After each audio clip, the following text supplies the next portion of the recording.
Good morning বন্ধুরা, তোমরা সবাই কেমন আছো? আশা করি তোমরা সবাই ভালো আছো, আমিও ভালো আছি।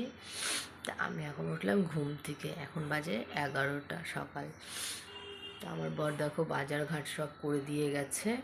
এই দেখতে পাচ্ছি, এই যে বাজার সব করে দিয়ে গেছে। ও আজকে সানডে হলে কি হবে, তাও বাইরে চলে গেছে কাজে। তো আমি একটু ফ্রেশ হয়ে আসছি, হ্যাঁ, বাথরুমে যাই, আর তারপরে এসে তোমাদের সাথে দেখা করছি। তো বন্ধুরা, আমি ফ্রেশ হয়ে চলে আসলাম বাথরুম থেকে। এসে এখন আমি বানিয়ে নিচ্ছি। এই দেখো, একদিকে দুধ বসানো আর আরেকদিকে কড়াই বসানো। এখানে এখন বানাবো কি বলো তো? এখন বানাবো গোলা রুটি। তো গোলা রুটিটা বানাবো চায়ের সাথে খাবো বলে। তো বেলা তো অনেক হয়ে গেছে, মাংস, মাছ, মাছের ডিম সব এনে রেখেছে, সেগুলো বানাতে হবে। তো আগে গোলা রুটি করে চাটা খেয়ে